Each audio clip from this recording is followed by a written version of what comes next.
Rachel Zimmerman's fingers trembled as she clutched her 6-month-old daughter closer to her chest. The merciless Montana wind of 1875 whipping her dark hair across her face as she stood frozen on Main Street, enduring the cruel whispers that followed her like shadows. The journey to Silverwood had been her last hope. But now, as the townsfolk parted around her with judgmental glances and muttered accusations, she wondered if she'd made a terrible mistake in coming to this frontier town with nothing but a small trunk of belongings and a child born without a wedding ring to explain her. "Shameless hussy," came a whisper from behind gloved hands as Rachel passed the millinery shop, her chin held high despite the burning in her cheeks. "Someone ought to tell her decent folk don't want her kind here," another voice added, loud enough to ensure Rachel heard every word. Little Emma squirmed against Rachel's chest, sensing her mother's distress. Rachel adjusted her threadbare shawl, trying to shield both herself and her daughter from the biting early spring chill and the even colder reception from the townspeople. She had spent the last of her money on the stagecoach fare to Silverwood, believing her late aunt's letter that promised opportunity in this growing frontier town.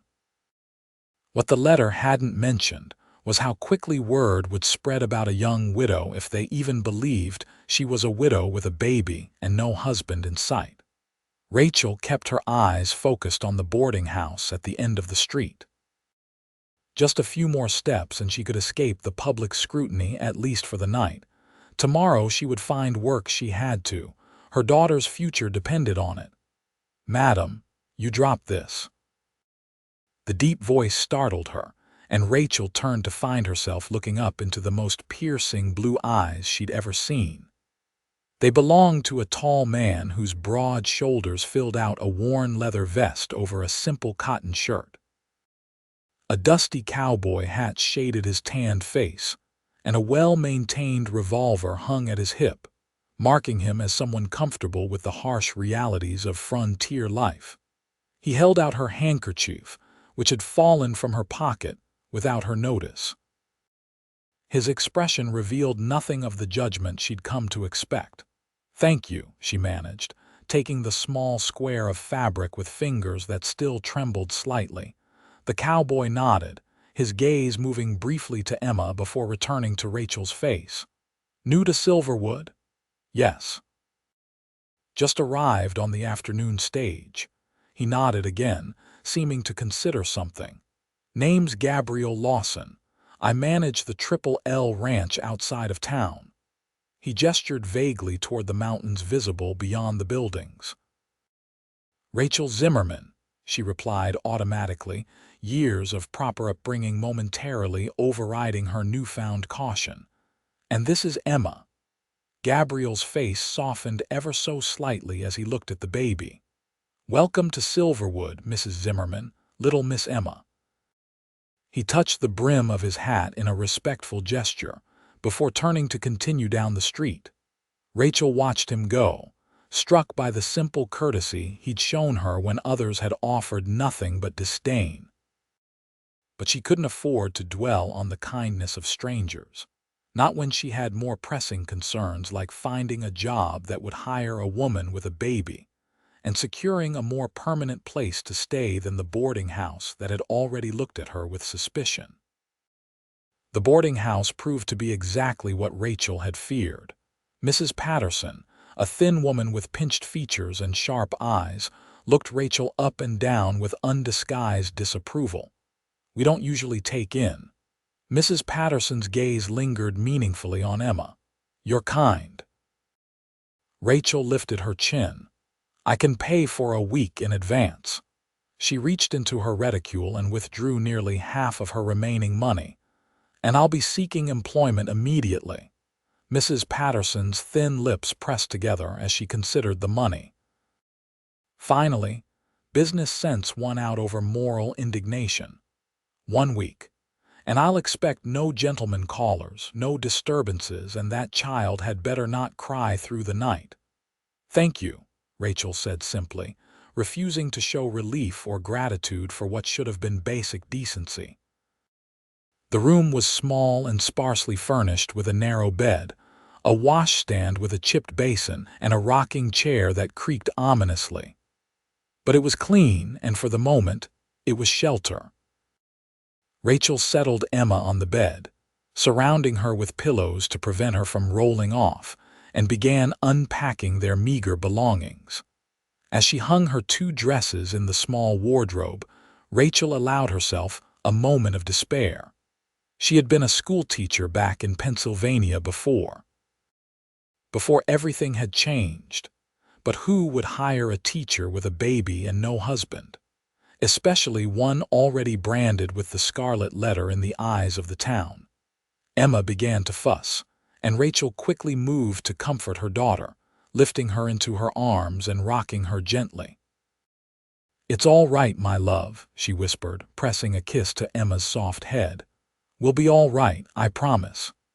It was a promise Rachel wasn't sure she could keep, but as she looked into her daughter's trusting eyes, she renewed her determination. They would survive this. They had to. The next morning, Rachel rose early, washed and dressed herself and Emma with care, and prepared to face the town again. She had spotted a general store on her walk through town the previous day, and it seemed like a reasonable place to start looking for work. The bell above the door jingled cheerfully as Rachel entered, Emma secured against her hip. The store was well stocked with supplies, from basic foodstuffs to tools, fabrics, and household goods.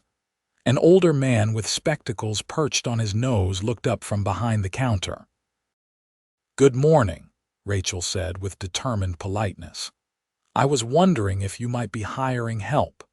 The shopkeeper's initially neutral expression changed as his gaze took in Rachel and Emma. His eyes darted to her left hand, noting the absence of a wedding ring. "I don't think we have any positions available at present," he said stiffly. Rachel had expected this response, but it stung nonetheless. "I'm a hard worker, sir. I can keep accounts, I'm good with numbers, and I learn quickly. As I said, we're not hiring." The man turned away, making a show of rearranging items on a shelf. Rachel swallowed her pride. "Perhaps you know of somewhere else in town that might need help." The shopkeeper's shoulders stiffened. "I couldn't say, madam." Rachel recognized the dismissal for what it was and turned to leave, fighting back tears of frustration. As she reached the door, it opened, and she found herself face to face with Gabriel Lawson once again. "Mrs. Zimmerman," he acknowledged with a nod, stepping aside to let her pass. "Mr. Lawson," she replied, clutching Emma a little tighter as she hurried past him and back onto the street. The morning continued in much the same vein. The hotel had no need for a maid.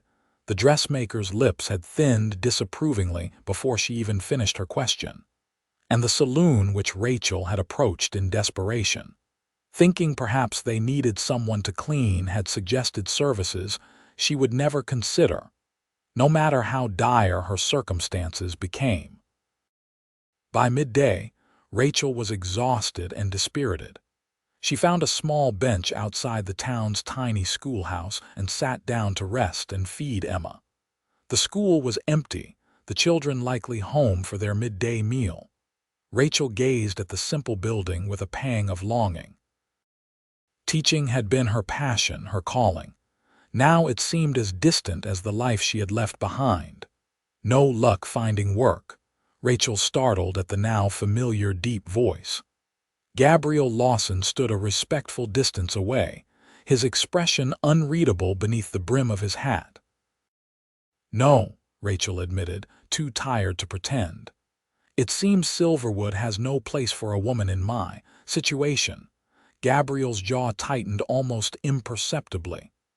"Silverwood has its share of narrow minds like anywhere else." He hesitated, then continued, "My ranch needs a cook. The last one left to get married 2 weeks ago, and the hands are about ready to revolt against my cooking." Rachel stared at him, uncertain if she had heard correctly.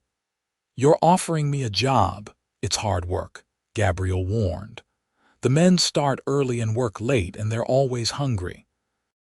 The cook's cabin is small but private. You and your daughter would have your own space. Why? Rachel couldn't help asking. Why would you offer this to me when no one else in town will give me the time of day? Gabriel's gaze was steady. Because I judge people by who they are, not by what others say about them. And because I've eaten my own cooking for 2 weeks now, and I'm not sure I'll survive much longer.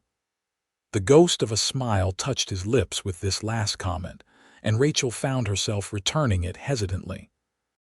When would you need me to start? Tomorrow, if you can. I can send a wagon for you and your things in the morning. Rachel considered the offer. A job, housing, away from the judgmental stares of the townspeople. It seemed too good to be true, and experience had taught her to be wary of such offers. But there was something in Gabriel Lawson's straightforward manner that inspired trust. I accept, she said finally. Thank you, Mr. Lawson. Gabe, he corrected. Everyone at the ranch calls me Gabe. Gabe, Rachel repeated. Thank you, he touched the brim of his hat again. Until tomorrow, Mrs. Zimmerman, Rachel, she offered in return. If I'm to call you Gabe. He nodded, a hint of warmth in his blue eyes. Until tomorrow, Rachel.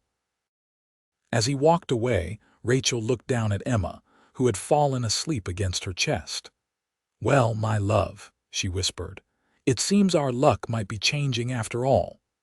The wagon arrived as promised the next morning, driven by a young ranch hand who introduced himself as Thomas. He helped load Rachel's trunk, and the few supplies she had managed to purchase with her dwindling funds, then assisted her and Emma up onto the seat beside him. Mrs. Patterson watched from the boarding house porch, her expression a mixture of disapproval and relief at seeing her unwanted tenant depart. Rachel held her head high as the wagon pulled away from the boarding house, refusing to give the woman the satisfaction of seeing her discomfort. As they left the town behind, Rachel felt some of the tension ease from her shoulders. Emma, secured in a sling across Rachel's chest, gurgled happily at the motion of the wagon and the new sights around them. It's about 5 miles to the ranch, Thomas explained, a friendly young man with a smattering of freckles across his sunburned face.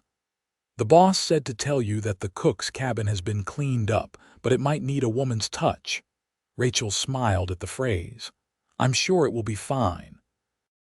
The men are real excited about having proper meals again, Thomas continued cheerfully. No offense to the boss, but his cooking is worse than trail rations. Rachel laughed, surprising herself with the sound.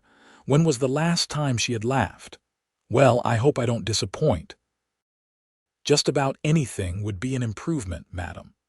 Oh, and the boss said to tell you there's a small garden plot behind the cabin if you've a mind for growing things. The mention of a garden brought another smile to Rachel's face. Her mother had taught her to garden, and the thought of fresh vegetables and herbs was appealing.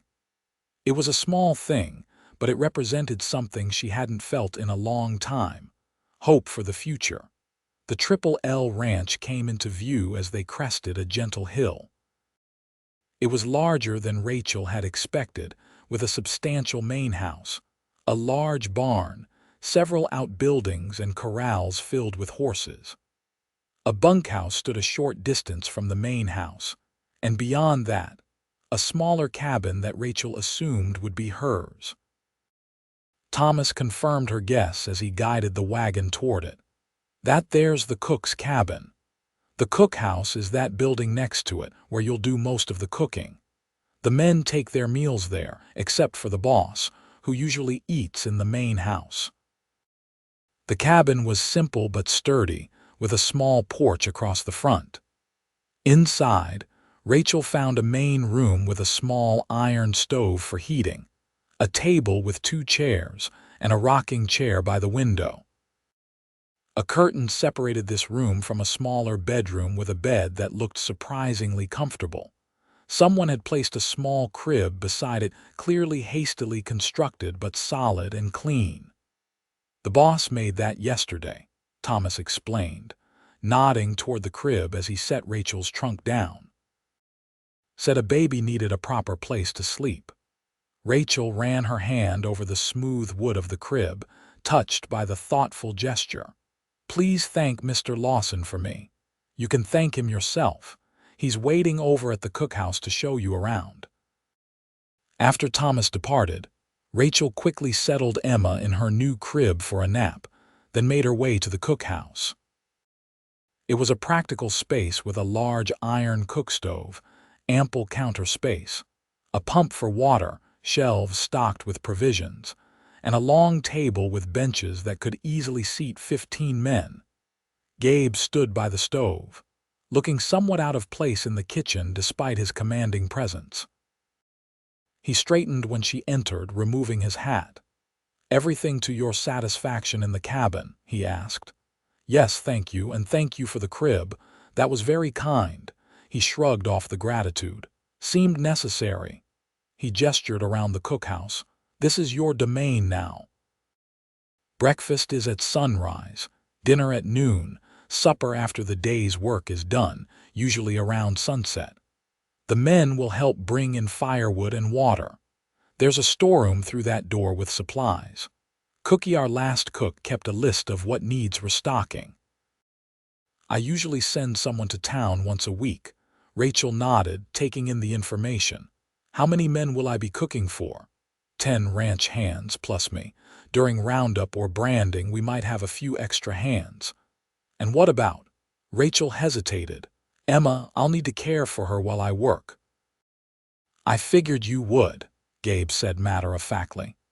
"There's a cradle in the storeroom that Cookie used for her grandchildren when they visited. You're welcome to bring it in here." Relief flooded through Rachel. She hadn't been sure how she would manage cooking for so many while caring for Emma, but Gabe seemed to have considered this already. "Thank you. I'll do my best not to let her interfere with my duties." "I hired you knowing you had a child, Rachel.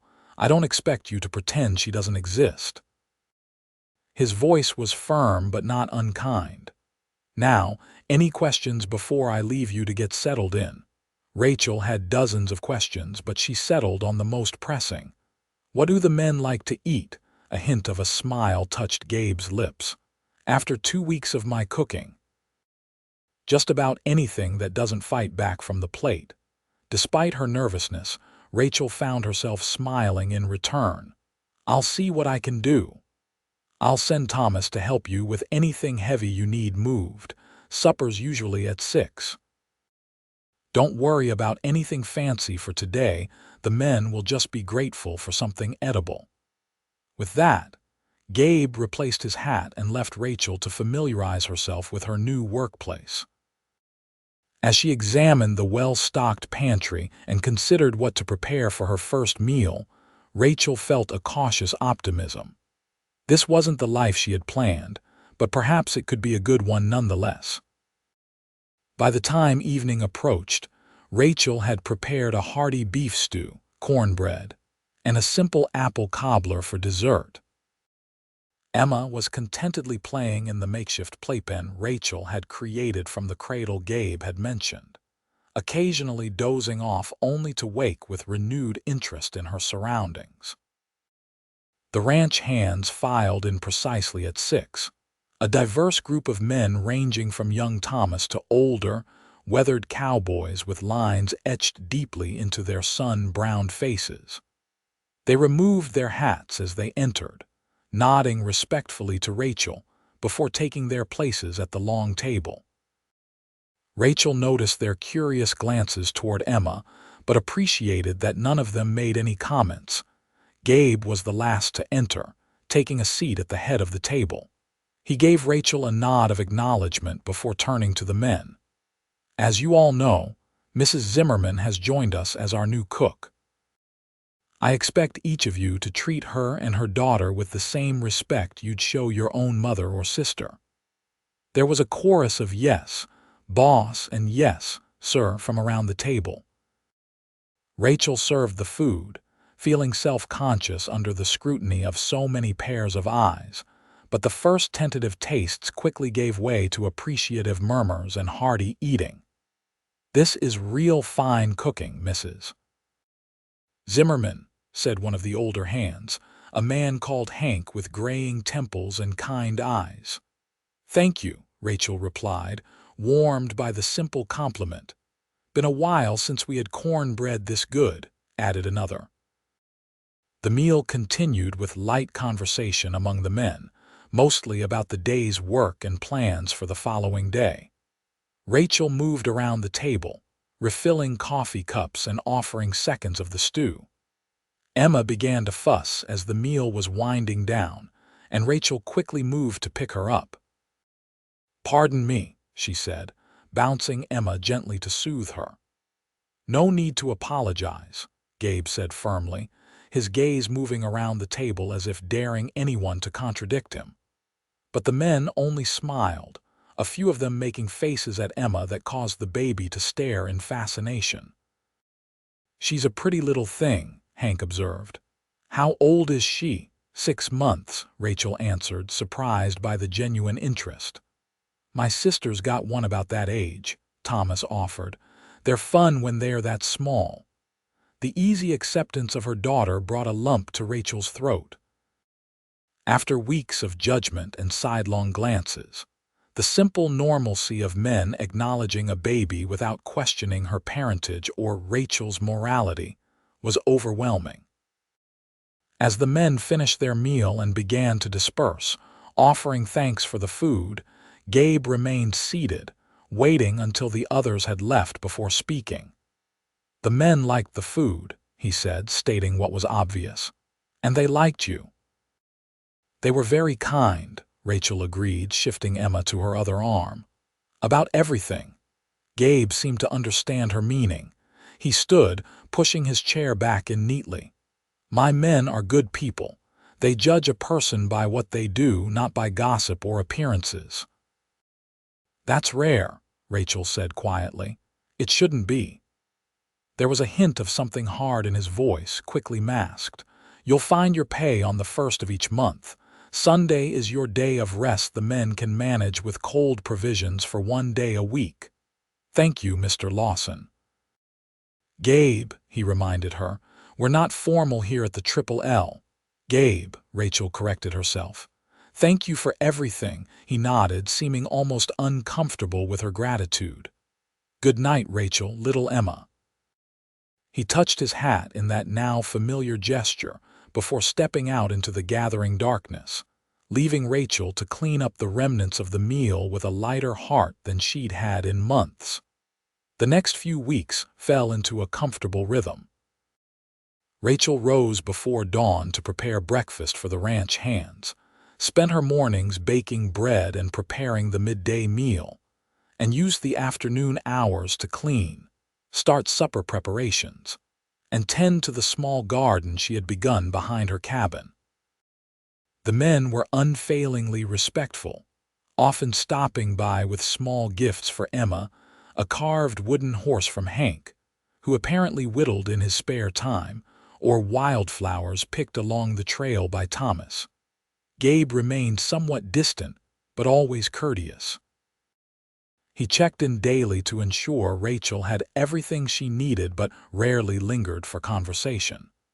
Still, Rachel often caught him watching her with an expression she couldn't quite decipher when he thought she wasn't looking. It was during the 4th week at the Triple L that Rachel's fragile peace was disturbed. She had taken advantage of her Sunday off to visit town for church, feeling a need for spiritual connection despite her trepidation about facing the townspeople again. She dressed herself and Emma in their best clothes, which were still modest by any standard, and asked Thomas if she might ride along when he went to town for supplies. The church was already filling when they arrived, and Rachel hesitated at the entrance, clutching Emma to her chest like a shield. She took a deep breath and stepped inside, finding a seat in the last pew, hoping to attract minimal attention. It was a futile hope. Whispers immediately broke out as heads turned to stare at her. Rachel kept her gaze fixed forward, focusing on the simple cross at the front of the church rather than the judgmental faces around her. "I heard she's working out at the Triple L now," one voice whispered too loudly. "Living among all those men." "Well, that just confirms what sort of woman she is," another replied. Rachel's cheeks burned, but she remained steadfast, refusing to flee despite the humiliation coursing through her. Emma, sensing her mother's distress, began to fuss, drawing even more disapproving glances. Just as Rachel was considering that perhaps this had been a mistake after all, the church door opened again. Gabe entered, looking distinctly uncomfortable in a clean shirt and string tie that suggested he too had made an effort for Sunday services. His gaze scanned the church, settling on Rachel and the empty space beside her. Without hesitation, he strode down the aisle and slid into the pew next to her. "Morning," he said simply, tipping his hat to her before removing it. The whispers intensified, but Gabe seemed oblivious, his focus entirely on the front of the church as the preacher took his place at the pulpit. "You didn't have to do that," Rachel whispered. "Do what?" Gabe replied innocently, though the slight curve of his mouth told her he knew exactly what she meant. The service proceeded, with Rachel acutely aware of Gabe's solid presence beside her and the speculative glances from the congregation. When Emma began to fuss again during a hymn, Gabe surprised her by holding out his hands. "May I?" he asked quietly. Rachel hesitated only a moment before carefully transferring Emma to his arms. The sight of the rugged cowboy gently holding her daughter silenced some of the whispers, replacing them with confused murmurs. After the service, Rachel braced herself for the gauntlet of judgment she would have to pass to exit the church. Gabe, still holding Emma, offered his free arm to Rachel in a gesture that was unmistakably protective. "Shall we?" he asked, his voice carrying just enough for those nearby to hear. Rachel placed her hand on his arm, drawing strength from his steadfast presence as they walked out of the church together. She could feel the stairs boring into her back, but found them easier to bear with Gabe beside her. Outside, Mrs. Patterson from the boarding house approached, her pinched face set in lines of righteous indignation. "Mr. Lawson," she said, pointedly ignoring Rachel, "I'm surprised to see you in the company of certain individuals." Gabe's expression didn't change, but Rachel felt his arm tense beneath her hand. "Mrs. Patterson," he replied evenly, "I'm surprised to hear such a remark from a Christian woman who just left God's house. Mrs. Zimmerman is employed at my ranch and is doing an exceptional job caring for my men and her daughter. I'd thank you to remember that before you cast stones." Mrs. Patterson's mouth opened and closed like a fish out of water. "Well, I never, perhaps you should," Gabe interrupted mildly. "Good day, Mrs. Patterson." He guided Rachel away, leaving the older woman sputtering behind them. Once they were a safe distance away, Rachel let out a breath she hadn't realized she'd been holding. "Thank you," she said quietly, "but you didn't need to defend me." "I didn't do it for you," Gabe replied, surprising her. "I did it because it was right, and because I can't abide hypocrites who preach charity and practice judgment." They walked in silence for a moment, Gabe still holding Emma, who had fallen asleep against his broad shoulder. "Would you care to join me for dinner at the hotel?" Gabe asked suddenly. "It's not often I get a decent meal on Sundays when you're not cooking." The invitation startled Rachel. People will talk even more if we're seen dining together." Gabe shrugged, the movement careful so as not to disturb Emma. "People will talk regardless. Might as well give them something worth talking about." Despite her better judgment, Rachel found herself agreeing. The hotel dining room fell silent as they entered, Gabe still carrying Emma, who had awakened but seemed content in the cowboy's arms. He selected a table near the window, pulling out a chair for Rachel with his free hand in a gesture of gentlemanly courtesy that seemed at odds with his rugged appearance. "Mr. Lawson," the hotel owner greeted them, his gaze darting nervously between Gabe and Rachel. "Will you be dining with us today?" "We will," Gabe confirmed. "Your best table for the lady and myself." The meal passed in a surprisingly comfortable conversation, with Gabe asking Rachel about her life before Silverwood. She found herself telling him about her teaching career in Pennsylvania, her love of literature, and her dreams of someday opening a school of her own. "You're educated, then," Gabe observed. "More than most women who come west." "My father believed in education for both his sons and daughters," Rachel explained. "He was a professor at a small college." "And how did you end up in Silverwood?" Gabe asked, the question casual but weighted with all that he wasn't asking directly. Rachel hesitated. She had avoided this topic with everyone since arriving in town, but something about Gabe's straightforward manner made her want to tell him the truth. "My aunt lived here years ago. She wrote to me after my parents died, saying that Silverwood was growing and might need a teacher. By the time I received her letter, she had passed away as well, but I had already decided to come west." Rachel paused, gathering her courage. "Before I could leave, there was a man. He was the son of my father's colleague, well respected in the community. He asked to court me, and I agreed." Gabe remained silent, his attention focused solely on her as he gently bounced Emma on his knee. "He was charming, educated.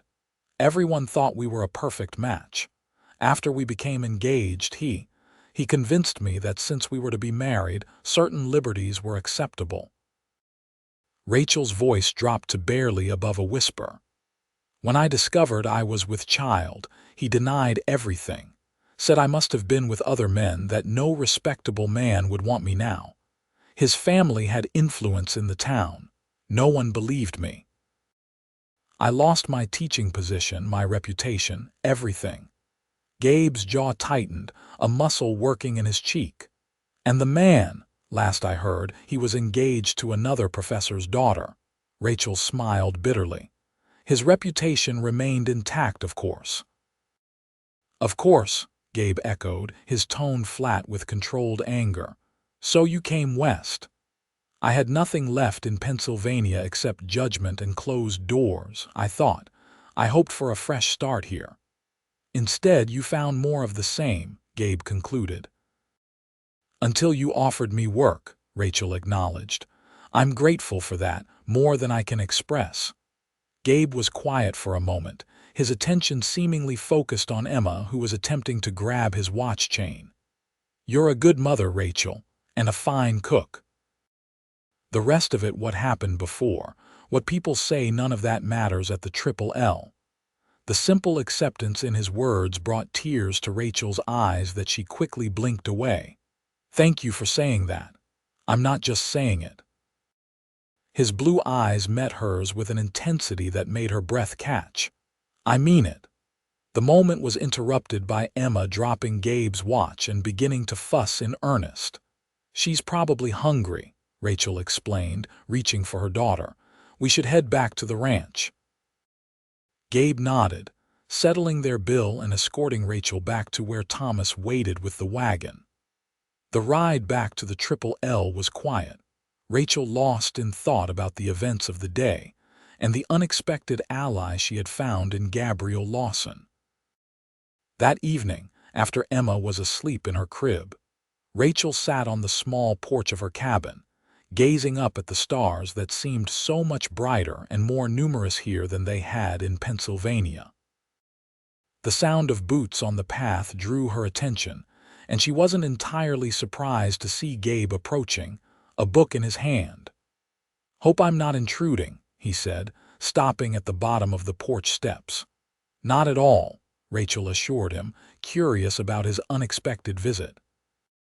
He held out the book. "Found this in the main house. Thought you might enjoy it, you being a teacher and all." Rachel accepted the volume, a collection of Shakespeare's sonnets, well-worn but carefully maintained. "Thank you," she said, genuinely touched by the thoughtful gesture. "I love Shakespeare. Figured you might." Gabe shifted his weight, seeming uncharacteristically uncertain. "Listen, about today, I want you to know that what happened in town, the way they treated you, that's not right." "It's what I've come to expect," Rachel said with resignation. "It shouldn't be." There was that hard edge to his voice again. "A woman raising a child alone deserves respect, not condemnation. The world doesn't work that way, Gabe. Maybe it should." He was quiet for a moment, then added, "My mother raised me alone after my father was killed in a mining accident. She worked herself to the bone to give me a decent life. Anyone who looked down on her for that didn't know what true strength was." The revelation of this personal connection explained much about Gabe's attitude toward Rachel and Emma. She must have been a remarkable woman. She was. Gabe's voice softened with memory. "She'd have liked you, I think." The compliment warmed Rachel more than it probably should have. "Thank you for the book, and for today." Gabe nodded, touching the brim of his hat in that now familiar gesture. "Good night, Rachel." "Good night, Gabe." As she watched him walk back toward the main house, Rachel realized that for the first time since discovering she was with child, she felt not just safe, but truly seen for who she was, not for the circumstances that had brought her to this place. Summer arrived in full force, bringing long, hot days filled with ranch work for the men and cooking in the sweltering kitchen for Rachel. She had settled into life at the Triple L, finding a satisfaction in her work and the growing confidence that came with being treated with respect by Gabe and his men. Emma was thriving as well, now crawling energetically and pulling herself up on furniture, much to the delight of the ranch hands who stopped by the cookhouse for coffee and found themselves entertained by the baby's antics. Rachel had ventured into town only twice since that Sunday at church, both times accompanied by Gabe or one of his men. The townsfolk still whispered, but the open hostility had diminished somewhat, replaced by curious glances and speculative murmurs about her relationship with the well-respected rancher. It was during this time that Rachel began to acknowledge the feelings growing within her for Gabe. His quiet strength, his unfailing kindness toward Emma, and the respect he showed to everyone around him had gradually worked their way past the walls she had built around her heart. She found herself watching for his approach, savoring their brief conversations, and treasuring the occasional evenings when he would stop by her cabin with a book or simply to sit on the porch and talk. For his part, Gabe remained somewhat reserved, though Rachel sometimes caught him looking at her with an expression that made her heart beat faster. He was unfailingly generous, bringing small gifts for Emma and occasionally for Rachel, as well a hair ribbon from town, fresh wildflowers, or a book he thought she might enjoy. But he never crossed the line of propriety, maintaining a respectful distance that both frustrated and reassured her. The relationship between them shifted on a scorching July afternoon when Rachel, having finished preparations for the evening meal, decided to take Emma down to the small creek that ran through the ranch property. The cool water would be a relief from the heat, and Emma had been fussy all day, uncomfortable in the summer warmth. She found a shaded spot where the creek widened into a shallow pool, perfect for allowing Emma to splash and play under her watchful eye. Rachel removed Emma's shoes and socks and her own shoes and stockings, then sat at the edge of the water with her feet in the cool stream and Emma securely on her lap. Emma squealed with delight as Rachel helped her pat the water, creating tiny splashes that made the baby laugh with unfettered joy. Rachel found herself laughing too, infected by her daughter's happiness and the simple pleasure of the moment. She was so absorbed in Emma's delight that she didn't hear the approach of footsteps until a shadow fell across them. Looking up, she found Gabe standing a few feet away, watching them with a soft expression she'd never seen on his face before. "Sorry," he said, realizing he'd startled her. "Didn't mean to intrude." "You're not," Rachel assured him, suddenly conscious of her bare feet and the damp hem of her skirt. "We were just cooling off." Gabe nodded, his gaze moving to Emma, who was still happily slapping at the water. "Looks like she's enjoying herself. She loves the water." Rachel smiled down at her daughter. "Would you like to join us? The water's wonderful after a hot day's work." She hadn't intended the invitation to sound as intimate as it did, and for a moment she thought Gabe might decline. But after a brief hesitation, he sat down on a nearby rock and began removing his boots and socks. "Been a while since I just sat by a creek," he admitted, rolling up his pant legs before moving to sit a respectful distance from Rachel, dipping his feet into the water with a sigh of appreciation. Emma immediately noticed him and held out her hands, babbling excitedly. Without thinking, Rachel shifted closer to Gabe so Emma could reach him. "She wants to say hello," Rachel explained, feeling oddly shy. Gabe held out a finger, which Emma grabbed with surprising strength, using it to pull herself toward him. "She's getting strong," he observed with approval. "Going to be walking before you know it." "I'm not sure I'm ready for that," Rachel laughed. "She's already into everything as it is." "That's good, though. Means she's curious, wants to explore her world. That's a sign of intelligence." The simple statement, delivered with such conviction, touched Rachel deeply. "Most people just see her as evidence of my shame," she said quietly. "They don't see her as a person with a future." Gabe's expression hardened. "Those people are fools. Emma is a blessing, not a burden or a mark of shame." His gaze met Rachel's, intense and sincere. "And you, Rachel, have nothing to be ashamed of." The words, spoken with such certainty, broke something open inside Rachel, a dam of emotion she had kept carefully contained since the day she'd discovered she was with child. Tears welled in her eyes and spilled over before she could stop them. "I'm sorry," she said, trying to wipe them away with her free hand while still holding Emma secure. "Don't be," Gabe said softly. After a moment's hesitation, he reached out and gently brushed a tear from her cheek with his thumb, the touch sending a shiver through her despite the summer heat. "You've been carrying too much on your own for too long."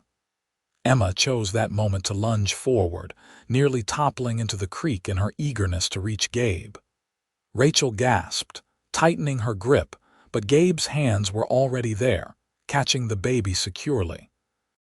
"Whoa there, little one," he said, his voice gentle as he settled Emma on his lap, keeping her safely above the water.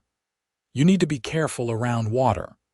Rachel's heart constricted at the sight of her daughter sitting contentedly in Gabe's strong hands, looking up at him with complete trust. It was a picture of what might have been, in another life, a father and his child, enjoying a summer day together. "She likes you," Rachel observed, her voice slightly husky from her earlier tears. "The feeling's mutual," Gabe replied, his attention on Emma as she reached up to pat his bearded chin with curious fingers. He looked up, meeting Rachel's gaze with an expression that made her breath catch. "Rachel," the moment was interrupted by the sound of approaching horses.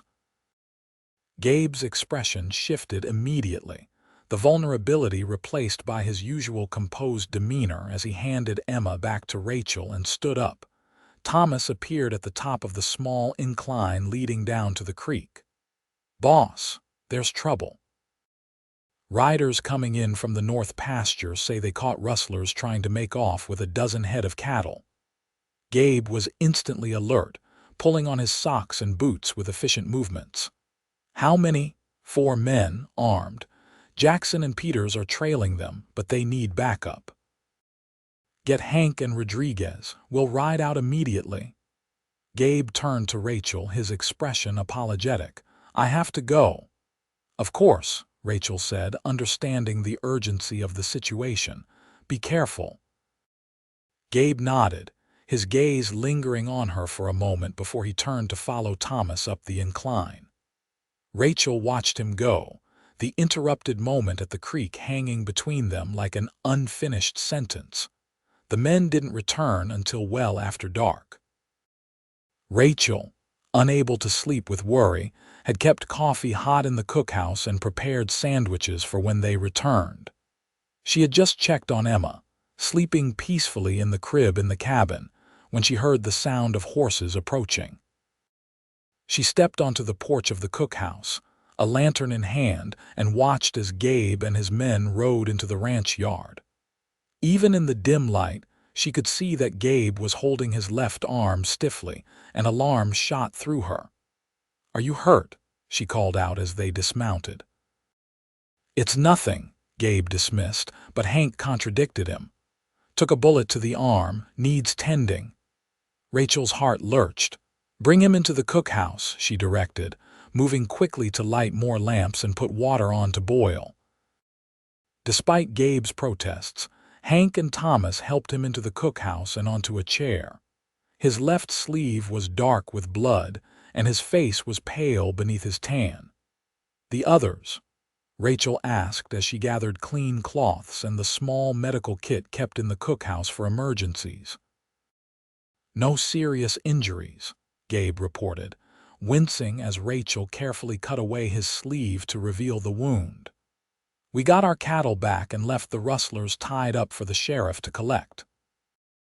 The bullet had grazed his upper arm, leaving a deep furrow that was still bleeding steadily but hadn't hit anything vital. Rachel cleaned the wound carefully, her hands steady despite her inner turmoil. "This needs stitches," she said after examining it. "I can do it, but it will hurt." "Wouldn't be the first time," Gabe said grimly. "Go ahead." Hank produced a flask of whiskey, which Gabe accepted with a nod of thanks, taking a long swallow before handing it back. Rachel threaded a needle from the medical kit, sterilizing it in the flame of a lamp, before beginning the careful process of closing the wound. Gabe remained stoically silent throughout the procedure, his jaw clenched against the pain. When she finished, Rachel bandaged the arm securely, her touch as gentle as she could make it. "You should rest," she told him as she washed the blood from her hands, "and the bandage will need changing tomorrow." "I'll see to it," Gabe began, but Rachel shook her head. "I'll change it."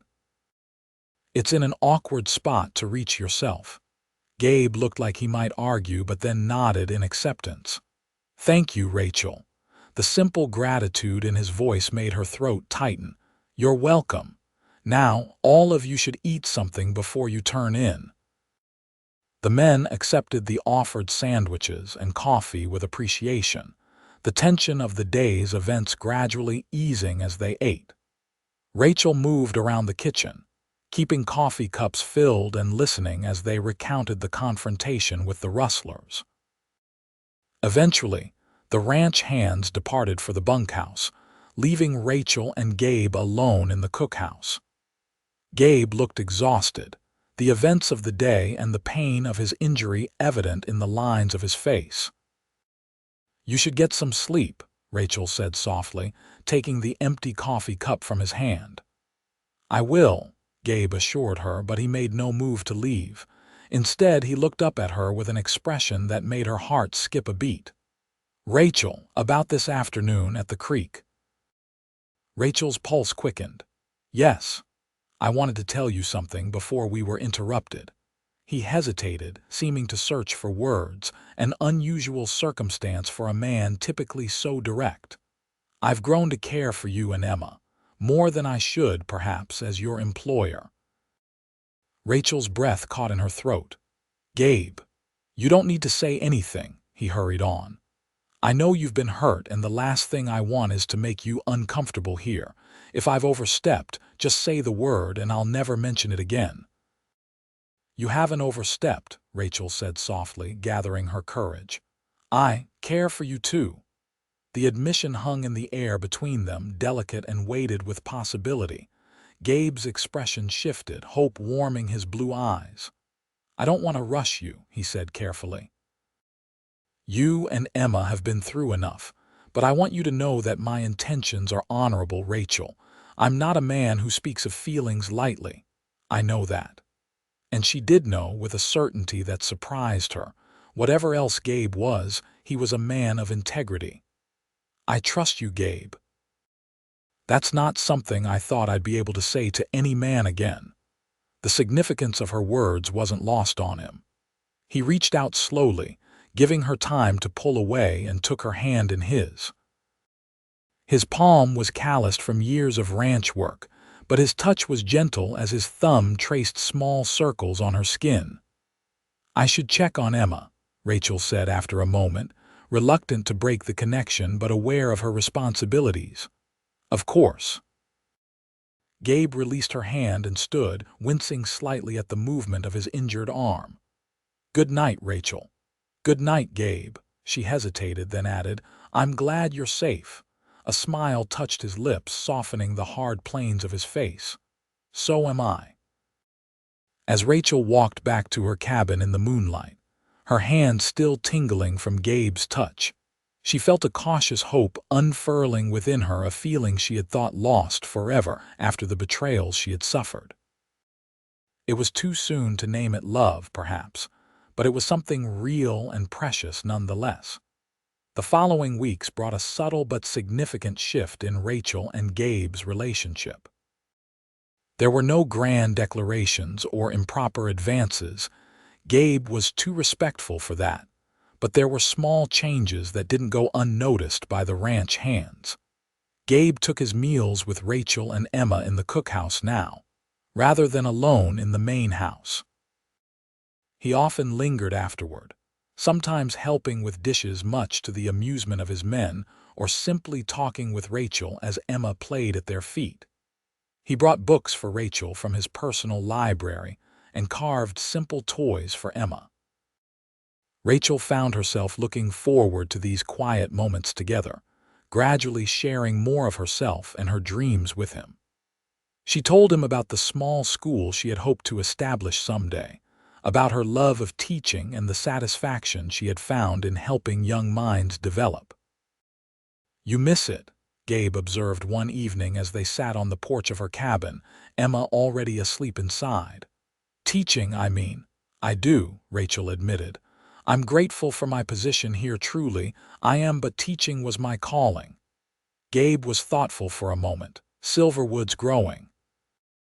The few children here have to travel to the next town for schooling. The community could use a teacher." Rachel shook her head, a sad smile touching her lips. "The town would never accept me as their children's teacher, not with my reputation." "Reputations can change," Gabe said, his tone matter of fact. "People can change their minds when given reason to." "That's a nice thought," Rachel said, not wanting to crush his optimism but knowing better than to hope for such acceptance. "But the world doesn't work that way, not for women in my situation." "Maybe not usually," Gabe conceded, "but I've found that most things worth having require fighting for." The conversation shifted to other topics, but Gabe's words stayed with Rachel, a small seed of possibility that she tried not to nurture too carefully, lest it wither under the harsh reality of her circumstances. It was in late August that Rachel's tentative peace was shattered. She had just finished serving the midday meal and was cleaning up when Thomas burst into the cookhouse, his young face flushed with agitation. "Mrs. Zimmerman," he panted, clearly having run from somewhere on the ranch. "You've got visitors in the yard." "Visitors?" Rachel repeated, confused. "No one ever came to see her. Town folk," Thomas explained, his expression concerned. "Mrs. Patterson is with them and the preacher and some others. They're asking for you, but they don't look friendly like." A cold dread settled in Rachel's stomach. "Where's Gabe?" "Out with the men checking the south pasture fence. Hank's gone to fetch him, but it'll be a while." Rachel looked at Emma, napping in her cradle in the corner of the cookhouse. She couldn't hide from whatever this was, not with her daughter to protect. "Thank you, Thomas. I'll speak with them." "I'll come with you," Thomas offered immediately. "Don't seem right for you to face them alone." Grateful for the young man's loyalty, Rachel nodded. She washed her hands, straightened her apron, and lifted Emma from her cradle, holding her close as if the baby could somehow shield her from whatever awaited outside. The group from town stood in the ranch yard. Mrs. Patterson, Preacher Collins, the general store owner, and several other prominent townspeople.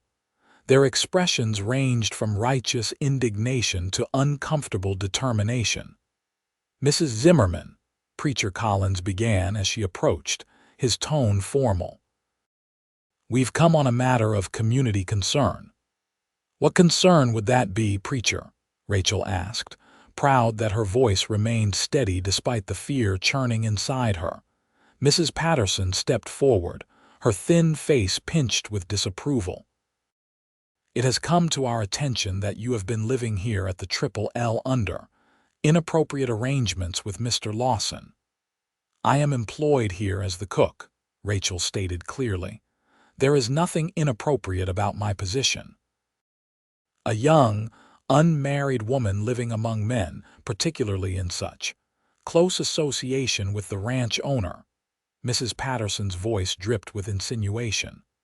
"It creates talk, Mrs. Zimmerman, talk that reflects poorly on our community."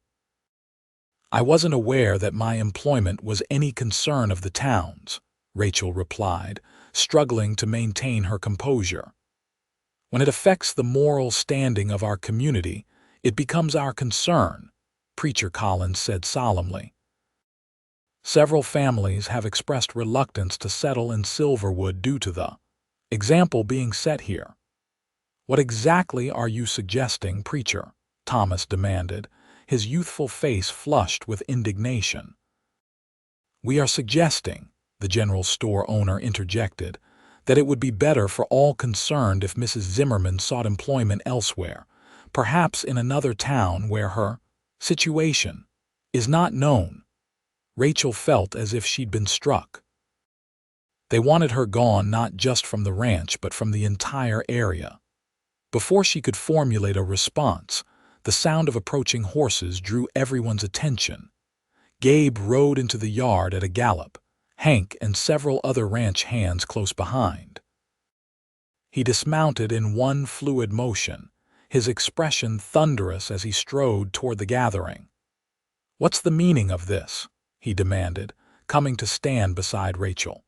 The protective gesture was not lost on the townspeople, several of whom exchanged meaningful glances. "Mr. Lawson," Preacher Collins began with forced cordiality, "we've come to discuss a matter of community concern regarding Mrs. Zimmerman's presence here. On my property." Gabe's voice was dangerously quiet, "without an invitation. We felt it necessary to address this situation directly," Mrs. Patterson said, lifting her chin defiantly. "The arrangement here is causing talk, Mr. Lawson, talk that damages the reputation of Silverwood." "What arrangement would that be, Mrs. Patterson?" Gabe asked, his tone deceptively mild. "A single woman of questionable virtue, living among men in particular proximity to yourself." Mrs. Patterson's gaze flicked meaningfully between Gabe and Rachel. "It suggests impropriety that decent folk cannot overlook." Rachel felt her face burning with humiliation. Emma, sensing the tension, began to fuss in her arms. "Mrs. Zimmerman is employed as my cook," Gabe stated flatly. "She lives in a separate cabin with her daughter and conducts herself with complete propriety. If you're suggesting otherwise, you're not just mistaken, you're lying." The blunt accusation caused several of the townspeople to shift uncomfortably. Preacher Collins cleared his throat. "Mr. Lawson, no one is suggesting anything untoward has occurred. We are merely concerned about appearances and the example being set." "Appearances?" Gabe repeated, his voice rising slightly. You're concerned about how it looks to have a hard-working mother supporting her child through honest labor. That's the example you find objectionable. The child is born out of wedlock, Mrs. Patterson said bluntly. That fact cannot be ignored. That child, Gabe said, his voice tight with controlled anger, is an innocent. And her mother is a woman of character and courage who deserves your respect, not your judgment. Mr. Lawson, the general store owner, interjected, we understand your attachment to Mrs. Zimmerman and her child, but surely you can see that the situation invites speculation that damages both her reputation and yours. My reputation, Gabe laughed without humor. My reputation is built on how I treat people and how I conduct my business. If any of you think less of me for employing a capable woman with a child, that's your failing, not mine. The confrontation might have continued, but Emma's fussing had turned to full-blown crying. Rachel bounced her gently, trying to soothe her, acutely aware of the disapproving glances her daughter's cries were drawing. I think you should leave, Gabe said to the townspeople, his tone making it clear this was not a suggestion. You've upset Mrs. Zimmerman and her daughter, and you're trespassing on private property. This isn't over, Mr. Lawson, Mrs. Patterson warned. The moral standing of our community. The moral standing of your community, Gabe interrupted, would be better served by practicing the Christian charity you claim to value rather than persecuting a woman whose only crime is trying to make a decent life for her child.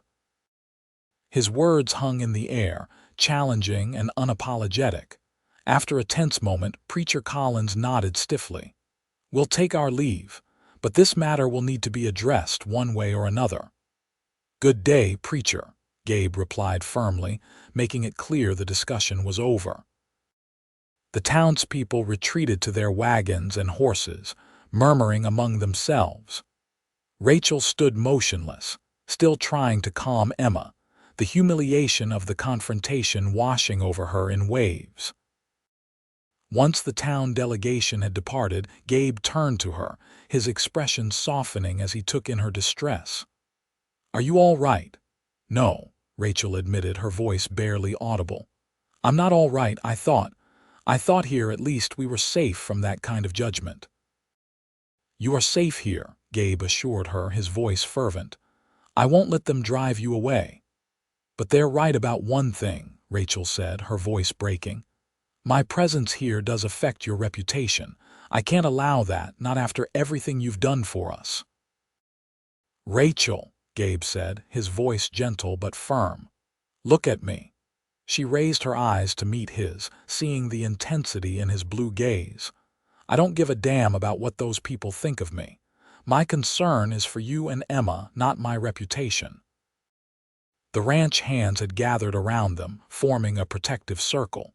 Hank stepped forward, his weathered face set in determined lines. Mrs. Zimmerman, he said, all of us feel the same way. You and little Emma belong here as much as any of us. Murmurs of agreement came from the other men. Thomas, his young face earnest, added, We won't let them run you off. The support overwhelmed Rachel, bringing fresh tears to her eyes. Thank you, she managed. All of you.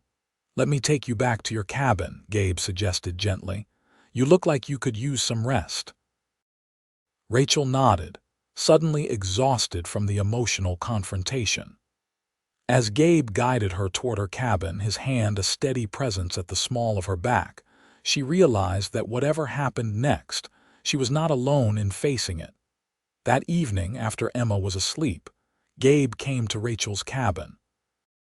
She had been expecting him, knowing they needed to discuss what had happened with the townspeople, but she was unprepared for what he had to say.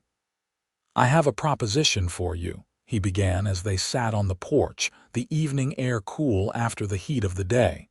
A solution to our situation. Rachel tensed, fearing he was about to suggest she find employment elsewhere after all, despite his earlier defense of her. What kind of solution? Gabe seemed uncharacteristically nervous, his hands clasped together as he leaned forward. "Marriage," he said simply. Rachel stared at him, certain she had misheard. "What marriage?" Gabe repeated, meeting her gaze steadily. "Between you and me." "Gabe, you can't be serious," Rachel said, her heart racing. "You can't marry me just to silence the town gossips." "That's not why I'm asking," Gabe said firmly. "Though I won't deny it would solve that particular problem." "Then why?" Rachel asked, afraid to hope for the answer she suddenly realized she wanted to hear. Gabe took a deep breath. "Because I love you, Rachel, and I love Emma as if she were my own. I've known it for some time now, but I didn't want to press you, knowing what you've been through." The declaration left Rachel speechless. She had known their relationship was deepening, had recognized her own growing feelings for him, but to hear him speak of love so openly was overwhelming. "You don't have to answer right away," Gabe continued when she remained silent. "I know this is sudden, and I want you to be sure, but I want you to know that my proposal isn't about appearances or what the town thinks. It's about how I feel for you and Emma and the life we could build together." Rachel found her voice at last. "Gabe, I can't let you take on another man's responsibility. Emma isn't yours. She could be," Gabe said simply. "I'd raise her as my own, give her my name. No one would ever need to know different." The offer touched Rachel deeply. "That's incredibly generous." "It's not generosity," Gabe corrected gently. "It's love, Rachel, for both of you." Tears filled Rachel's eyes. "I never thought I'd find this again, trust, respect. After what happened in Pennsylvania, I thought that part of my life was over." "It doesn't have to be," Gabe said, reaching out to take her hand. "I know I'm not the educated man you might have expected to marry once, but I promise you this. I will love you and Emma with everything I am for as long as I live." "You're twice the man he was," Rachel said fiercely.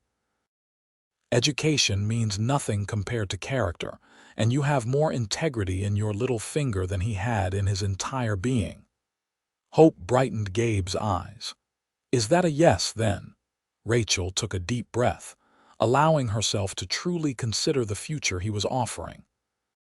Marriage to Gabe would mean security for her and Emma, protection from the town's judgment, and a life with a man she had come to respect and, yes, love. But more than that, it would mean a partnership with someone who saw her true worth, who valued her for who she was rather than judging her for her past. "Yes," she said finally, her voice clear and certain. "Yes, I'll marry you, Gabe."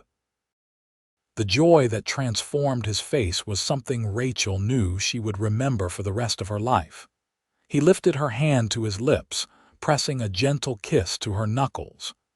"You've made me the happiest man in Montana territory," he said, his voice rough with emotion. "When?"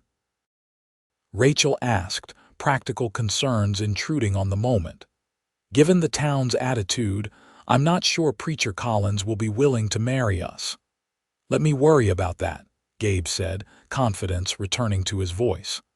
"I have some influence in these parts, whatever Mrs. Patterson might think. We'll be married properly, with witnesses and all, so no one can ever question the legitimacy of our union." The determination in his voice reassured Rachel.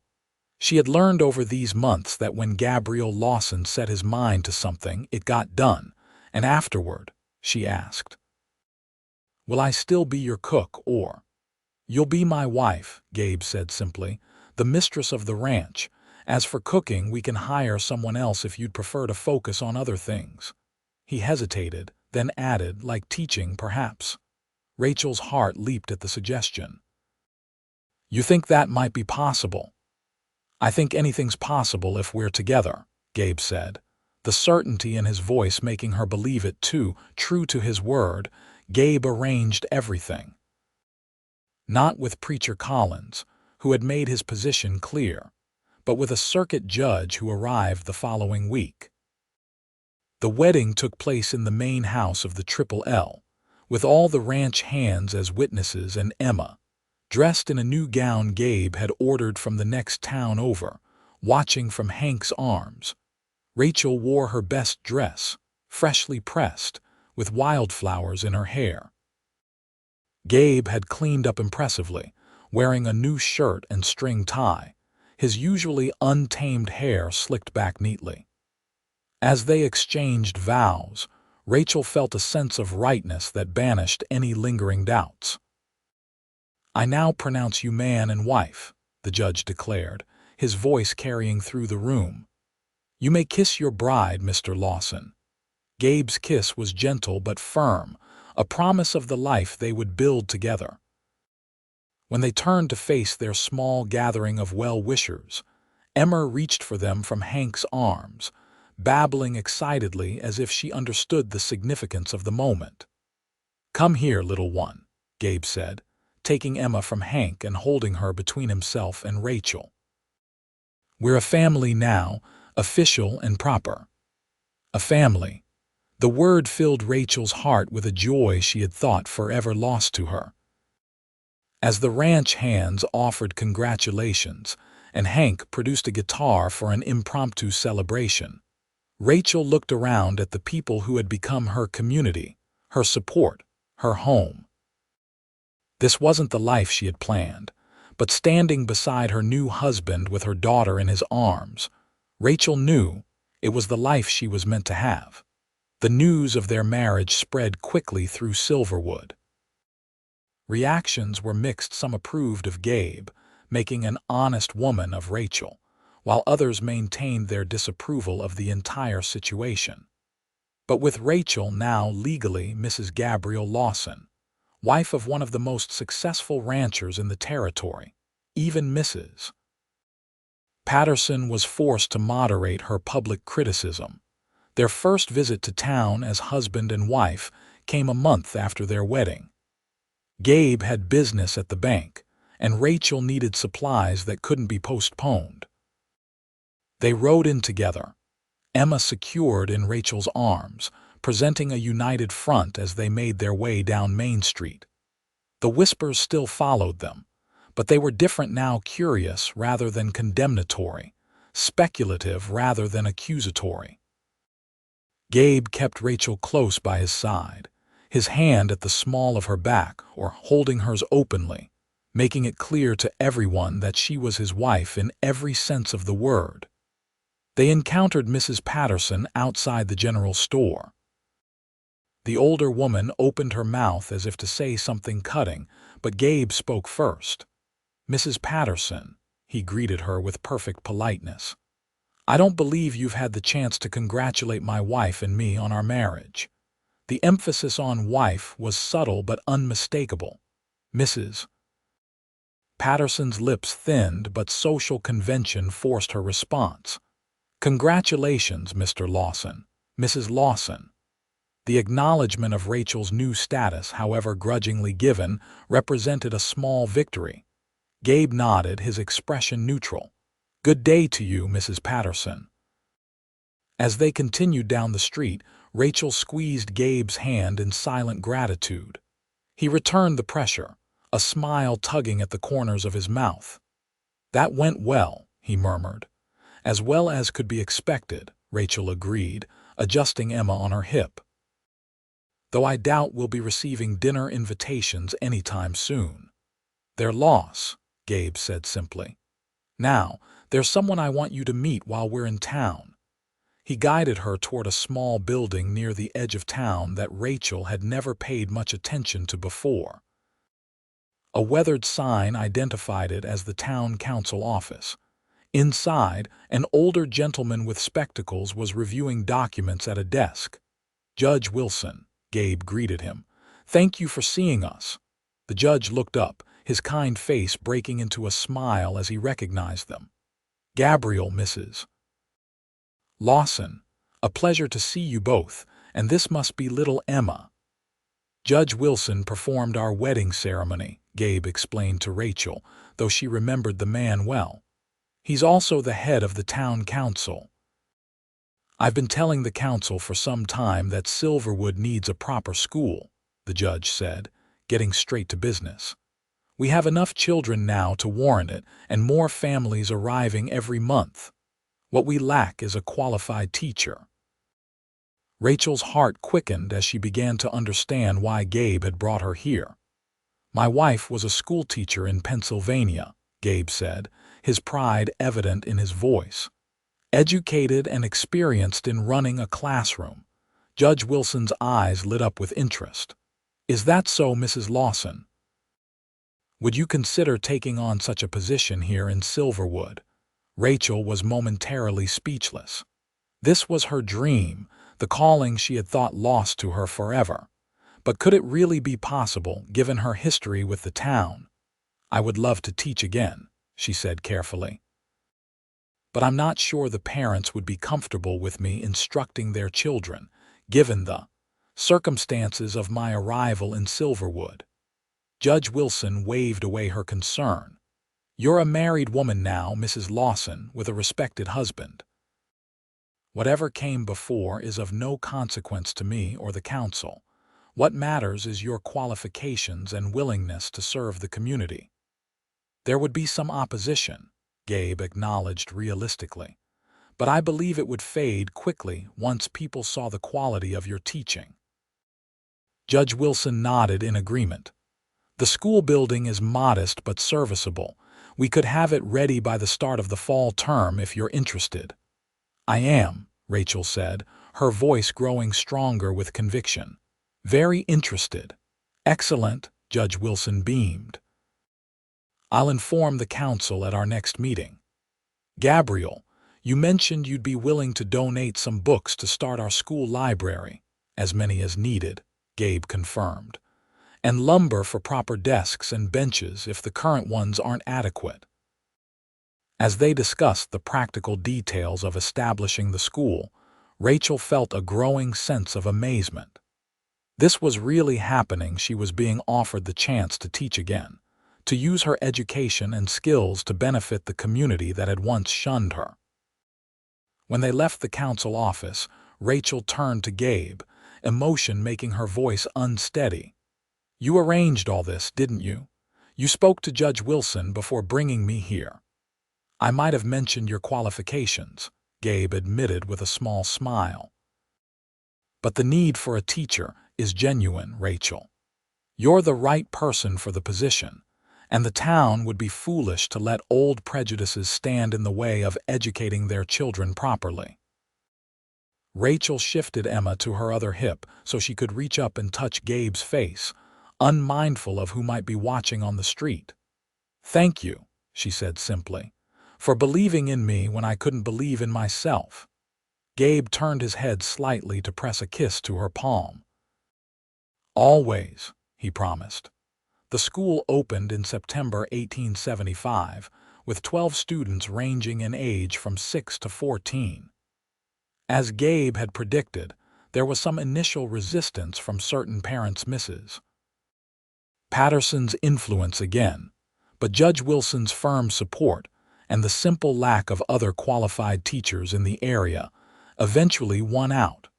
Rachel approached her first day with a mixture of trepidation and excitement. Emma, now nearly a year old and taking her first tentative steps, was left in the care of Martha, the new cook Gabe had hired for the ranch, allowing Rachel to focus entirely on her teaching.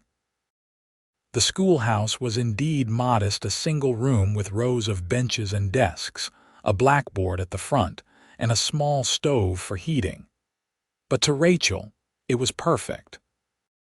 The shelves contained the books Gabe had donated, and fresh wildflowers stood in a jar on her desk, a good luck gift from her husband that morning. As the children filed in, some shy, others curious, Rachel took a deep breath and prepared to begin this new chapter of her life. By the end of that first day, any doubts she might have harbored about her decision were gone. The joy of teaching, of seeing young minds grasp new concepts and expand their understanding of the world, filled her with a sense of purpose she had feared permanently lost. The children brought home stories of their new teacher's kindness and patience, her interesting lessons, and the exciting books she read to them. Gradually, even the most reluctant parents began to acknowledge that whatever their personal feelings about Mrs. Lawson's history might be, she was providing their children with an education they wouldn't have received otherwise. Life settled into a new routine. Rachel taught during the week while Emma stayed with Martha, or occasionally came to school with her mother, becoming a beloved mascot to the students.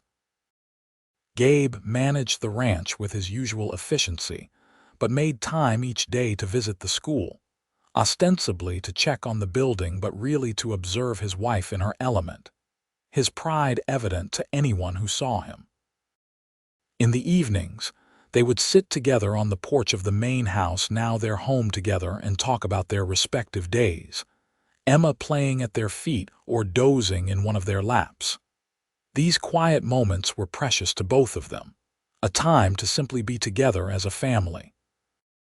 Winter came early that year, with heavy snow blanketing the ranch by late October. The school remained open, with Gabe often driving Rachel there in the sleigh on particularly cold mornings. As Christmas approached, Rachel organized a small pageant for her students to perform for the town, complete with recitations, songs, and a simple nativity scene. The schoolhouse was packed the night of the performance, with parents, siblings, and even curious townspeople with no children in the school in attendance. Rachel watched nervously from the side as her students performed, hoping everything would go smoothly. Gabe stood at the back of the room, Emma bundled warmly in his arms. The sight of his tall figure, holding her daughter with such natural ease, still had the power to make Rachel's heart swell with love and gratitude. This was her family now, not by blood, but by choice and commitment, which seemed to her an even stronger bond. The performance was a success, with the children remembering their parts and the audience responding with enthusiastic applause. Afterward, as people mingled and enjoyed the refreshments Rachel had arranged, she found herself approached by Mrs. Patterson. Rachel braced herself for some cutting remark disguised as a compliment, but the older woman surprised her. "The children did very well, Mrs. Patterson said, her tone not warm but not hostile either. "You've taught them admirably in a short time." "Thank you," Rachel replied, caught off guard by the genuine praise. "They're wonderful students." Mrs. Patterson hesitated, then added, "My granddaughter speaks highly of you. She's quite fond of your lessons." It was as close to an olive branch as Rachel was likely to receive from the woman who had been her most vocal critic. She accepted it gracefully. "Mary is a bright girl. She has a real talent for mathematics." A hint of pride crossed Mrs. Patterson's features before she nodded stiffly and moved away. Gabe appeared at Rachel's side, having witnessed the exchange. "Progress," he murmured, shifting Emma, who was beginning to doze, against his shoulder. "Small steps," Rachel agreed, smoothing a hand over her daughter's dark curls. "But in the right direction." As they prepared to leave, Preacher Collins approached them. He had attended the pageant but had maintained his distance until now. "Mrs. Lawson," he greeted Rachel with formal politeness. "The children performed admirably tonight. You've done well with them." "Thank you, Preacher," Rachel replied, wondering at this unexpected acknowledgement. The preacher cleared his throat, clearly uncomfortable but determined to speak his piece. "I feel I owe you an apology for my role in certain events earlier this year. It seems I may have judged hastily." Rachel was momentarily speechless. Gabe's hand came to rest supportively at the small of her back. "Your apology is accepted, Preacher," she said finally. "We all make mistakes in judgment from time to time." Preacher Collins nodded, seeming relieved. Perhaps you and your family would consider attending services again. The congregation would benefit from your presence, I believe." It was a significant concession from the man who had once led the delegation demanding her removal from the area. Rachel glanced at Gabe, who gave a small nod, leaving the decision to her. "We would be honored," she said, choosing her words carefully. "Though I hope the congregation will understand if Emma sometimes makes her presence known during the sermon." A smile touched the preacher's lips. "Children are a blessing from the Lord, Mrs. Lawson, all children." The emphasis on all was not lost on Rachel. "Yes," she agreed softly, "they are." As they rode home in the sleigh, Emma sleeping soundly between them beneath warm blankets, Rachel reflected on how much had changed in less than a year. From the desperate young woman standing alone on Silverwood's Main Street, enduring whispers and judgment, to this a respected teacher, a beloved wife, a mother whose child was accepted as part of the community. "What are you thinking about?" Gabe asked, his voice low to avoid waking Emma. "How different everything is now," Rachel answered honestly. "How much my life has changed since I came to Silverwood, since I met you." Gabe's hand found hers beneath the blankets, his grip warm and secure. "For the better, I hope. For the better in every way," Rachel assured him. "You gave me back things I thought were lost forever: respect, purpose, happiness." "You gave me just as much," Gabe replied, his voice rough with emotion. "A family, something I never thought I'd have." They rode in comfortable silence for a while, the only sounds the runners of the sleigh over the snow and the steady breathing of their sleeping daughter. "I love you, Gabrielle Lawson," Rachel said suddenly, the words coming easily now, though she had been cautious with them at first. "With all my heart." Gabe's hand tightened on hers. "And I love you, Rachel Lawson. You and Emma are my whole world." As the sleigh approached the warmly lit windows of their home, Rachel felt a profound sense of gratitude. The path that had brought her here had been filled with pain and humiliation, but she wouldn't change it now, not when it had led to this life, this man, this love. Emma stirred between them, her small face peaceful in sleep. She would grow up knowing only love and acceptance, with a father who had chosen her and a mother who had fought for her. She would never know the shame that had once followed Rachel, never feel the sting of being judged for circumstances beyond her control. That, Rachel thought as Gabe helped her from the sleigh and lifted their sleeping daughter into his arms, was the greatest gift of all: a fresh start, a clean slate, a future unlimited by the past. As they walked together into the warmth of their home, the snow falling gently around them, Rachel knew with absolute certainty that she had found not just safety or security, but something far more precious. She had found where she truly belonged. Spring came to Montana in fits and starts, with warm days followed by sudden snowstorms that left everyone longing for consistent sunshine. By April 1876, the weather had finally settled into a more predictable pattern, and the ranch was busy with spring calving and preparations for the summer season. Rachel balanced her teaching duties with her role as Gabrielle's wife and Emma's mother, finding a rhythm that allowed her to fulfill all these aspects of her life. Emma, now 18 months old and talking in short sentences, had become a favorite with both the students and the ranch hands. Her sunny personality and Gabe's obvious devotion to her winning hearts throughout the community. The change in the town's attitude toward Rachel had been gradual but significant. While there were still those who maintained their disapproval, most had come to accept her as Mrs. Lawson, the schoolteacher, rather than focusing on her past. The children's affection for her and Gabe's unwavering support had gradually worn down all but the most determined resistance. It was on a warm Saturday in late April that Rachel realized something she had been too busy to notice. She was in the garden behind the main house, planting the vegetables that would feed their family through the summer and fall, when she suddenly felt lightheaded. Sitting back on her heels, she took a deep breath, waiting for the sensation to pass. It wasn't the first time she had experienced this feeling recently. There had been mornings when she'd felt nauseous, afternoons when unexpected exhaustion had overtaken her. She had attributed it to the busy schedule of teaching and managing the household. But now, as she counted back in her mind, another possibility presented itself. Gabe found her still sitting in the garden some time later, a thoughtful expression on her face. "Everything all right?" he asked, crouching beside her. "You look like you're 1,000 miles away." Rachel turned to him, a smile slowly spreading across her face.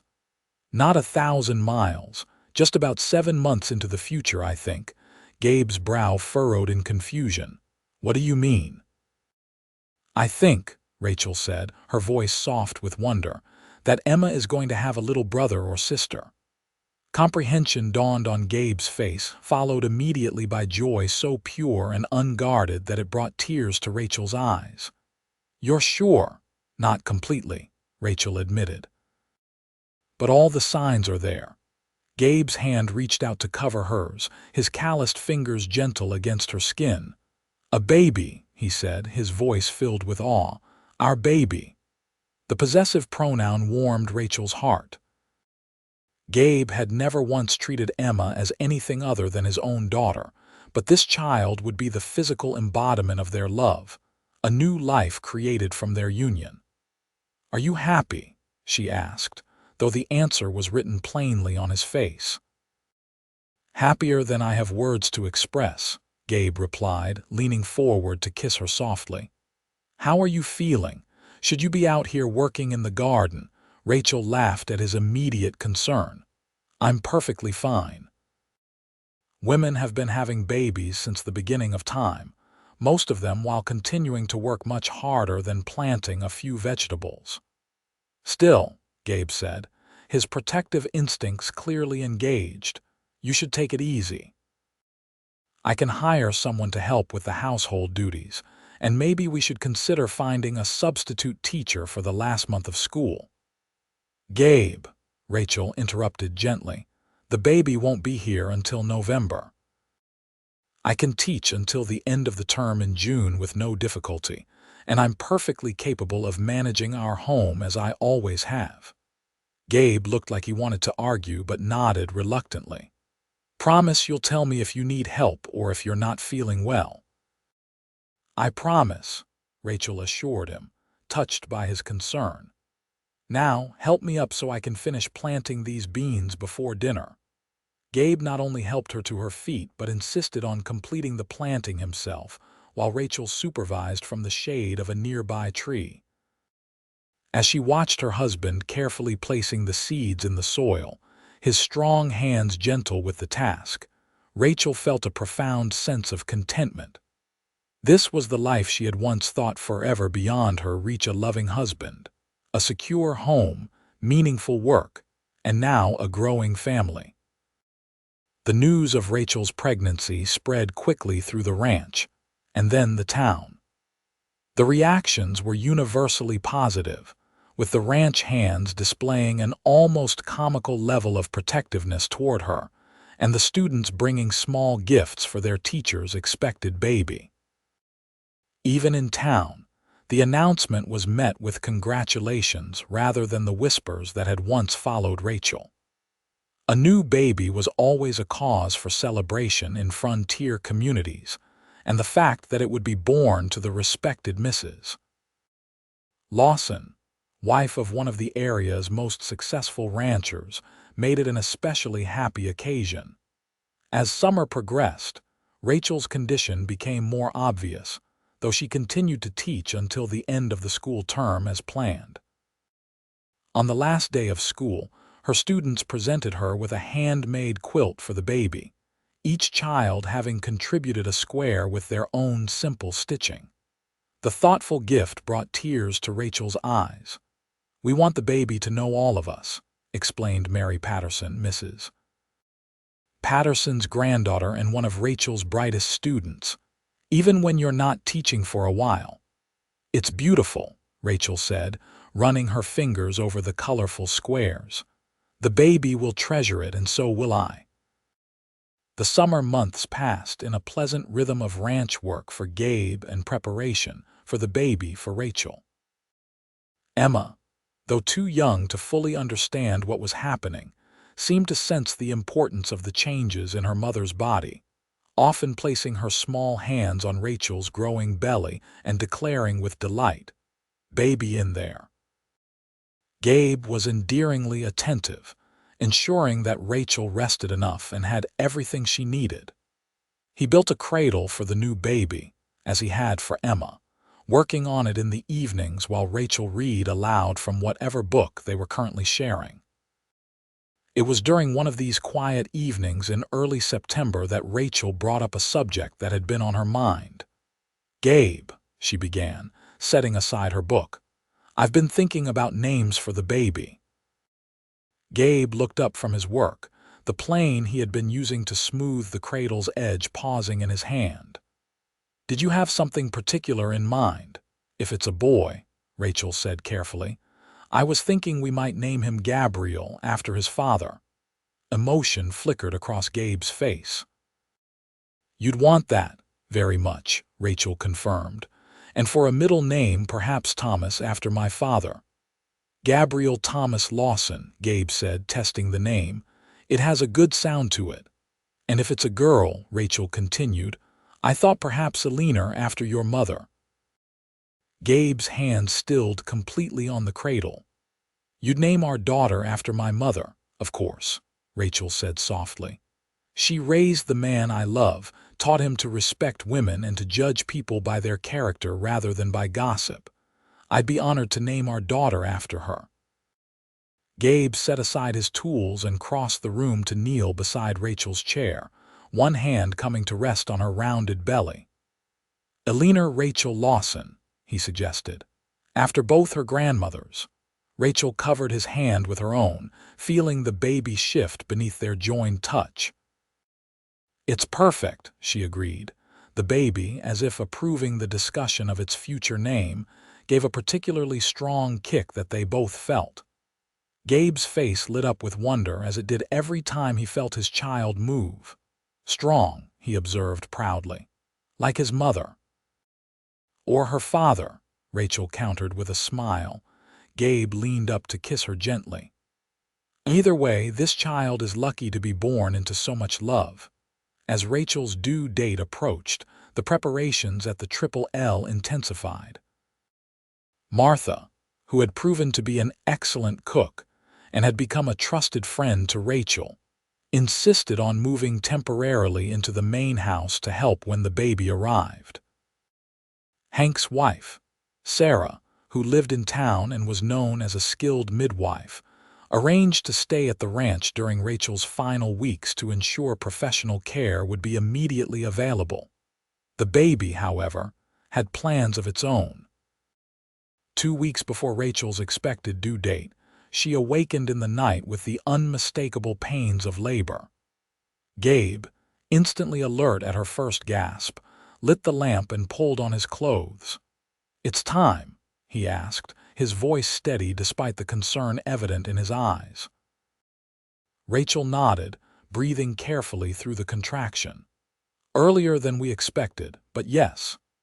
Gabe immediately sprang into action, waking Martha and sending one of the ranch hands to fetch Sarah from town. By the time Sarah arrived, Rachel's labor was well established, the contractions coming regularly and increasing in intensity. Sarah examined Rachel efficiently, her experienced hands gentle but thorough. "Everything looks normal," she reassured them. "First babies sometimes come early, especially when the mother is as active as you've been, Rachel." Gabe refused to leave Rachel's side despite Sarah's suggestion that men typically waited elsewhere during childbirth. "I'll stay," he said firmly, "unless Rachel wants me to go." "Stay," Rachel said immediately, gripping his hand as another contraction began. "Please." The labor progressed steadily through the night and into the morning. Emma, awakened by the activity in the house, was kept occupied by Martha in another room, though she periodically asked for her mama with increasing concern. It was just past noon when Sarah announced that it was time for Rachel to push. Exhausted but determined, Rachel gathered her remaining strength, drawing courage from Gabe's unwavering support and Sarah's calm instructions. "I can see the head," Sarah reported after several intense pushes. "One more good push, Rachel."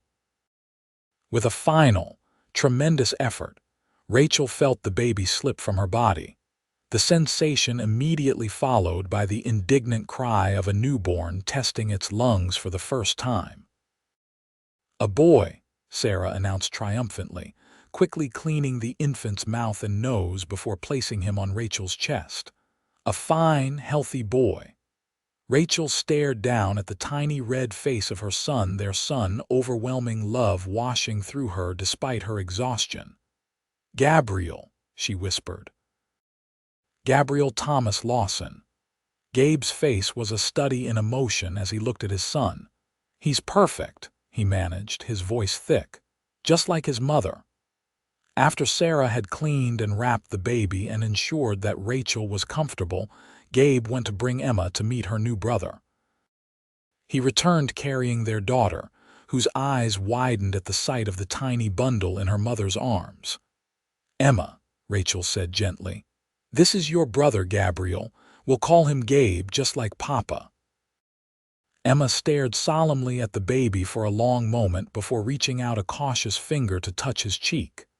"Baby Gabe," she said, looking up at her father for confirmation. "My brother." "That's right, sweetheart," Gabe said, his voice tender. "You're a big sister now." The simple family scene, mother, father, daughter, and newborn son, was one that Rachel knew she would treasure forever. Looking up at Gabe as he held Emma carefully beside her on the bed, she saw in his eyes the same overwhelming gratitude and joy that filled her own heart.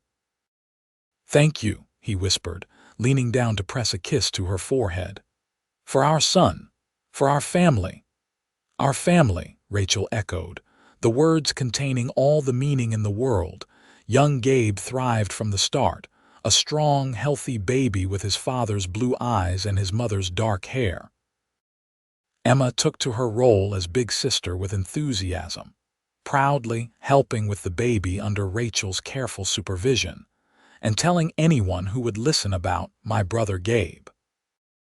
As Christmas approached, bringing with it young Gabe's second month of life, Rachel found herself reflecting on the extraordinary journey that had brought her to this point.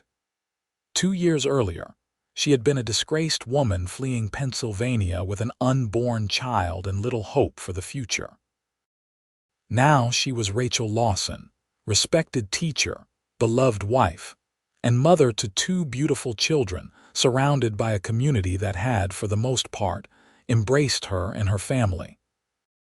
The transformation seemed almost miraculous, yet Rachel knew it had been built on small moments of courage and kindness, her determination to make a life for herself and Emma despite the odds against them. Gabe's willingness to see her true character rather than the scandal that surrounded her, the loyalty of the ranch hands who had defended her, the gradual opening of hearts in Silverwood as people chose acceptance over judgment.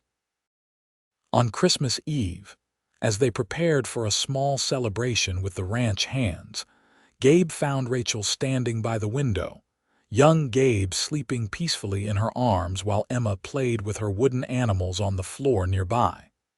"Penny for your thoughts?" Gabe asked, coming to stand beside her. Rachel smiled up at him. "I was just thinking about how fortunate we are, how much we have to be grateful for." Gabe's arm slipped around her waist, drawing her gently against his side. "More than I ever imagined possible," he agreed. "Sometimes I think back to that day I first saw you on Main Street, holding Emma and facing down the town's judgment with your head high, and I'm amazed at how brave you were, how brave you still are. You saw something in me that day that I wasn't sure was still there," Rachel said softly. "You gave me hope when I needed it most." You gave me just as much, Gabe countered. A family, purpose beyond just running the ranch, love I never thought I'd find. A knock at the door interrupted the moment. Hank entered at Gabe's invitation, looking slightly sheepish. Sorry to interrupt, boss, madam, but the men and I wondered if the little ones might want their Christmas gifts tonight instead of waiting for morning. The boys are real anxious to see how they like them. Rachel and Gabe exchanged smiles. The ranch hands had been working secretly for weeks on gifts for the children, a rocking horse for Emma, and a mobile of carved wooden stars and moons for young Gabe's cradle.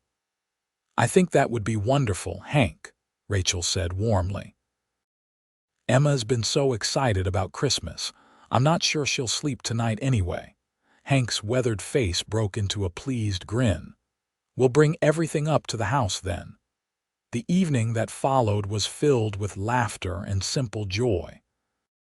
The ranch hands presented their gifts with shy pride, beaming as Emma immediately climbed onto her rocking horse, and as young Gabe stared in fascination at the mobile hanging above his cradle.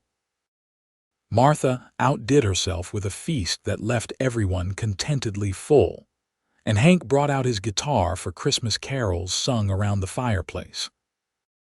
As Rachel looked around at the gathering, her children, her husband, the extended family they had found in this unlikely place, she felt a profound sense of peace. This was home. These were her people, and whatever challenges the future might hold, they would face them together. Later that night, with the children asleep and the house quiet, Rachel and Gabe stood once more by the window, watching the snow fall gently in the moonlight, turning the ranch into a gleaming wonderland. "Merry Christmas, my love," Gabe said softly, turning Rachel to face him. "Merry Christmas," she replied, reaching up to touch his face, still marveling sometimes that this good man was hers.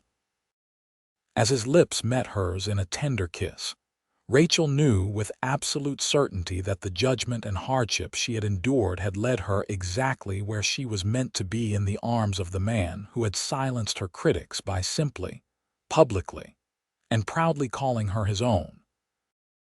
Their path hadn't been easy, but it had brought them here, to this moment, to this family, to this love that had healed old wounds and created new possibilities.